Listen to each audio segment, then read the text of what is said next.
नबी के जैसा है ही कोई नहीं, बाबे ते शे ही कोई नहीं। आप फरमाते हैं कि हम पहुंचे, बाबा जी के कमरे में गए तो बाबा जी मौजूद थे, हम जाके बैठे तो बाबा जी गायब हो गए।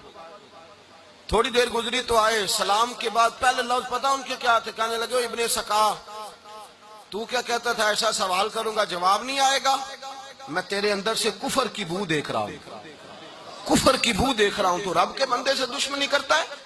और फरमाने लगे ओ अबू अब्दुल्ला, तू कहता था कि मैं देखूंगा वो क्या जवाब देते हैं। फरमाया तू काफिर तो नहीं होगा पर दुनियादार जरूर हो जाएगा।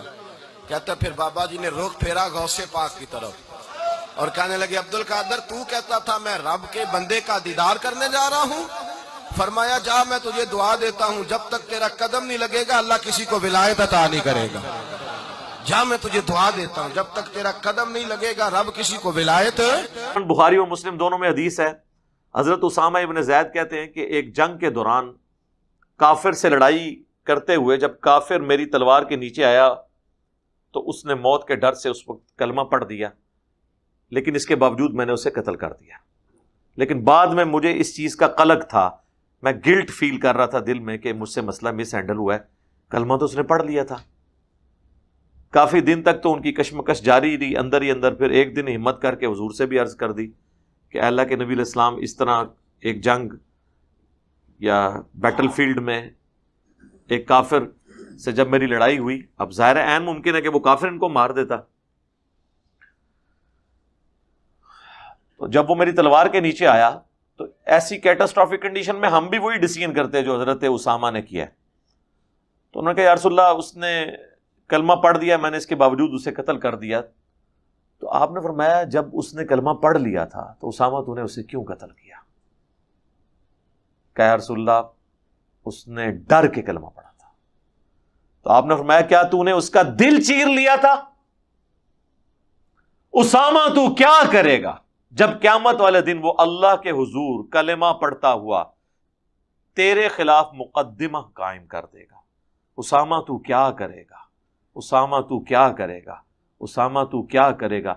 ये जुमला आप इतनी दफा रिपीट करते रहे कि हजरत उसामा कहते हैं कि मैं दिल में ख्वाहिश करना शुरू हो गया, काश आज से पहले मैं काफिर होता, आज ही कलमा पढ़ के मुसलमान होता, मेरा ये गुनाह तो कम से कम धुल जाता।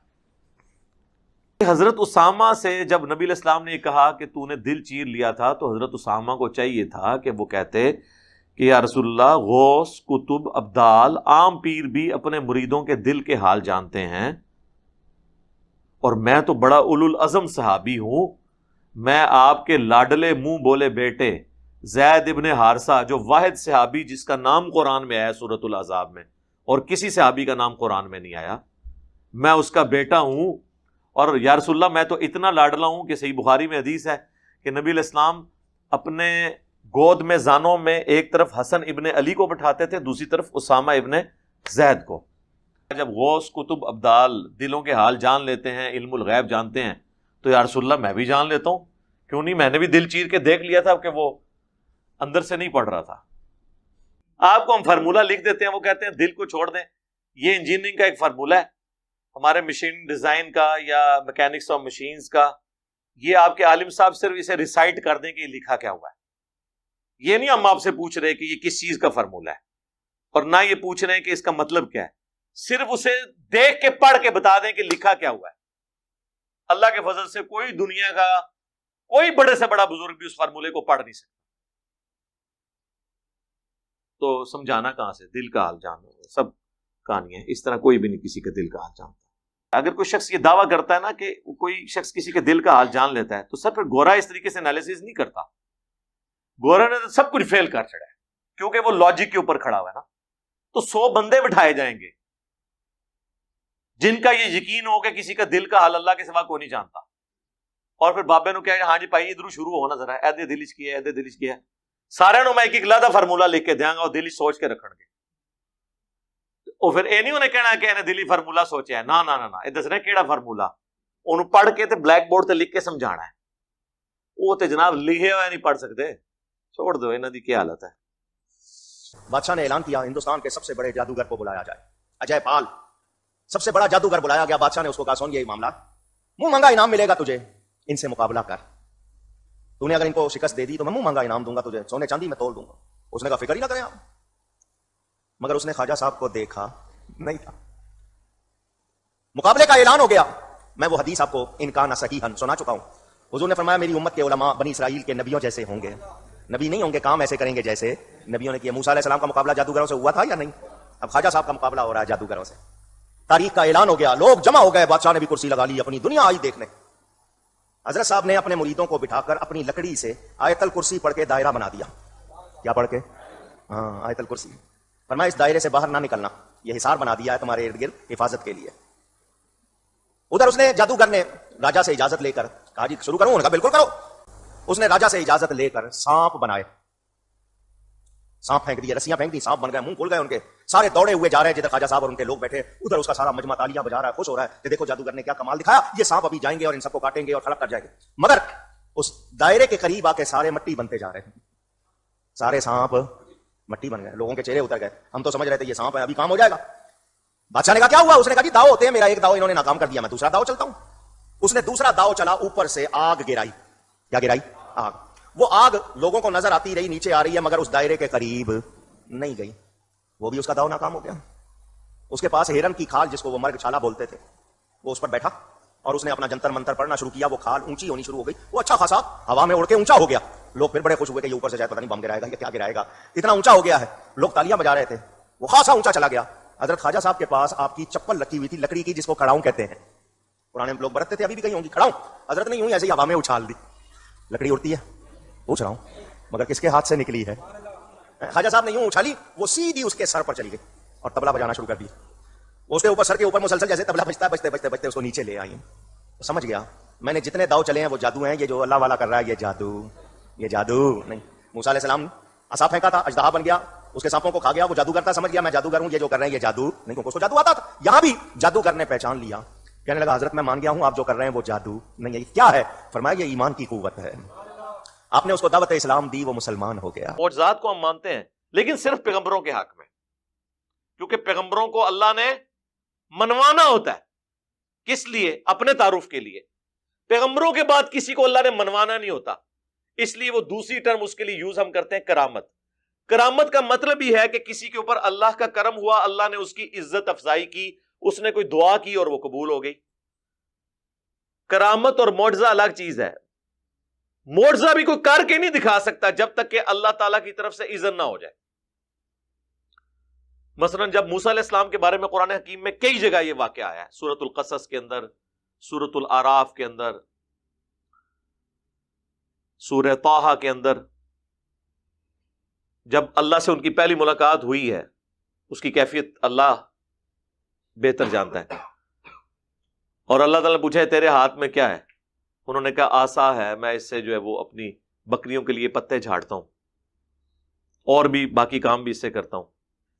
तो अल्लाह ताला फरमाया कि इसे जमीन पर फेंको। वो फेंका तो इतना बड़ा वो अजदहा, सांप या अजदहा, कोई बहुत बड़ी इस तरह की एक चीज बन के सामने आया। तो कुरान के अल्फाज है मूसा अलैहिस्सलाम भाग गए, उससे डर के भागे। अगर मूसा अलैहिस्सलाम ने वो खुद बनाया था तो वो फिर डरे क्यों? तो पहली दफा हज़रत मूसा अलैहिस्सलाम का भागना इस बात का सबूत है कि उन्होंने खुद कुछ नहीं किया था, उनको तो पता ही नहीं था मेरे साथ क्या होना है। और इस दर्जे तक कुरान हकीम में आया कि जब वो समुद्री झील के किनारे पहुंचे तो कौम ने कहा कि मूसा मरवा दिया ना तूने, पीछे भी मौत आगे भी मौत, आगे समुद्री झील पीछे फिरौन की फौज। और मूसा अलैहिस्सलाम भी अपने दिल में घबरा गए। तो अल्लाह फरमाता है हमने उनको वही की कि ये जो आसा तेरे हाथ में है ना, इसे समुद्र पे मार और तेरे लिए रास्ता बन जाएगा। उन्होंने मारा, रास्ता बन गया। मुझे बताएं ये अल्लाह को कहने की जरूरत क्यों पेश आई? इसलिए कि मूसा अलैहिस्सलाम को नहीं पता था, वो यही समझते थे कि मैं जब इसको फेंकूंगा ना ये अजदहा बनेगा। उनको ये पता ही नहीं था कि इससे ये काम भी हो सकता है। और अगर वो कर भी लेते रास्ता नहीं था बनना जब तक अल्लाह का इज़्न नहीं होना था। आज मुझे बताएं मूसा अलैहिस्सलाम का अगर ओरिजिनल अजदा भी हमारे पास आ जाए, आप उसे इमाम काबा के हाथ में दे दें, वेटिकन सिटी में बैठे हुए पॉप के हाथ में दे दें, वो भी मूसा अलैहिस्सलाम को मानते हैं ना, या यरूशलेम में बैठे हुए किसी यहूदी रबाए के हाथ में दे दें, تو وہ دوبارہ سے اژدھا باندھ سکتا ہے؟ اس کا مطلب ہے اس کے اندر بھی کوئی خوبی نہیں تھی. اللہ نے جب تک چاہا اس وقت تک تھی، جب نہیں چاہا تو نہیں. تو یہ ہے کانسیپٹ. یہ کوئی کمپیٹنسی نہیں ہے کہ کوئی شخص حاصل کر لے. اس بات کو آپ سمجھیں. باقی کوئی کچھ کر کے نہیں بتا سکتا. اگر میرے بھائی یہ سب کچھ ہوتا تو صحابہ کرام جنگوں کی تکلیفیں اٹھاتے، بیڑی بیرے بناتے جنگیں کرنے کے لیے. بابے تو سمندروں پہ بسم اللہ پڑھ کے چلتے ہیں، اور صحابہ کرام جو ہے وہ بیڑی بیڑے تیار کر رہے ہیں حضرت عثمان کے دور میں. وہ کہانیاں کرانی بند کرو. اون کتنے نے بزرگ ریٹائر ہو گئے نے. کوئی پاکستان کا پل نہیں جس کے اوپر انہوں نے کلیم نہ کیا ہو جی بم پڑتے سن. اب انہی سارے مزارات کے اوپر خود کش حملے کر کے دہشت گردوں نے بم پھاڑے، کوئی پکڑا نہیں گیا. او جی حکم ربی ہے. کعبے بھی تو کرین ڈگی ہے نا.